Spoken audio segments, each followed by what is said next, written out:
Kerala school workers അസോസിയേഷന്റെ നേതൃത്വത്തിൽ school പാചക തൊഴിലാളികളുടെ പ്രതിഷേധം. പാലക്കാട് കളക്ടറേറ്റിന് മുന്നിൽ LDF തിരഞ്ഞെടുപ്പ് പത്രിക കത്തിച്ചുകൊണ്ടാണ് പാചക തൊഴിലാളികൾ പ്രതിഷേധിച്ചത്. കേന്ദ്ര സ്കീമിൽ തൊഴിലെടുക്കുന്ന സ്കൂൾ പാചക തൊഴിലാളികൾ ഉൾപ്പെടെയുള്ളവർക്ക് ദിവസവേതനം 700 രൂപയാക്കി വർദ്ധിപ്പിച്ച് മാസം തോറും 21,000 രൂപ നൽകുമെന്ന LDFന്റെ ഉറപ്പ് നടപ്പാക്കാത്തതിൽ പ്രതിഷേധിച്ചാണ് പാചക തൊഴിലാളികൾ പ്രകടന പത്രിക കത്തിച്ചത്. സ്കൂൾ പാചക തൊഴിലാളികളുടെ തൊഴിൽ ഭാരം ലഘൂകരിക്കണമെന്ന സംസ്ഥാന ഭക്ഷ്യ കമ്മീഷൻ സർക്കാരിന് നൽകിയ പഠന റിപ്പോർട്ട് ഉടൻ നടപ്പിലാക്കാതെ തൊഴിലാളികളുടെ അധ്വാനത്തെ ഇടതു സർക്കാർ ചൂഷണം ചെയ്യുന്ന നിലപാട് അവസാനിപ്പിക്കണമെന്ന് യോഗം ആവശ്യപ്പെട്ടു. തലസ്ഥാനത്ത് ആശാ വർക്കർമാർ നടത്തുന്ന സമരത്തിന് യോഗം പൂർണ്ണ പിന്തുണ പ്രഖ്യാപിച്ചു. പ്രതിഷേധ പരിപാടി അസോസിയേഷൻ സംസ്ഥാന ജനറൽ സെക്രട്ടറി സുജോബി ജോസ് ഉദ്ഘാടനം ചെയ്തു. കാലങ്ങളായി അടിച്ചമർത്തപ്പെടുമ്പോൾ കുട്ടികളുടെ ഉച്ചഭക്ഷണം മുടങ്ങാതിരിക്കാൻ മാക്സിമം നമ്മൾ പണിയെടുത്തിട്ടുണ്ട്.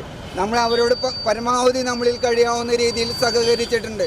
ആ സഹകരണം നമ്മുടെ ദൗർബല്യമായിട്ട് കണക്കിലെടുത്ത് നമ്മളെ നിരന്തരം അവഗണിക്കുന്ന കേരള സർക്കാരിൻ്റെ ഈ തൊഴിലാളി ദ്രോഹ നടപടിക്കെതിരെ, അല്ലെങ്കിൽ കേന്ദ്ര സർക്കാർ നൽകുന്ന വിഹിതം കൃത്യമായി തൊഴിലാളികൾക്ക് കൊടുക്കുന്നതിൽ കാലതാമസം വഹിച്ചതും കേരള സർക്കാരാണ്.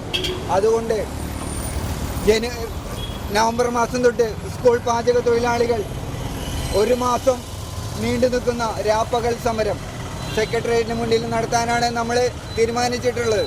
ആ സമരത്തിൽ നിന്ന് യാതൊരു വക രീതിയിൽ നമ്മൾ മുന്നോട്ട് പോകില്ല. കാരണം സ്കൂൾ പാചക തൊഴിലാളികൾ ബന്ധു മരിക്കുമ്പോൾ ഒരു സ്ത്രീ ബന്ധു മരിച്ചത് ആ അടുക്കളയിൽ ബന്ധു മരിച്ചതിന് ശേഷം 10 മണിക്ക് മരിച്ച സ്ത്രീയെ മരിച്ചു കിടക്കുന്ന സ്കൂൾ അധികൃതർ അറിയുന്നത് 1 മണിക്ക് എന്ന് പറയുമ്പോൾ ആ സ്കൂൾ പാചക പുരയിലുള്ള സുരക്ഷ എത്രമാത്രം ദയനീയമാണെന്ന് മനസ്സിലാക്കണം.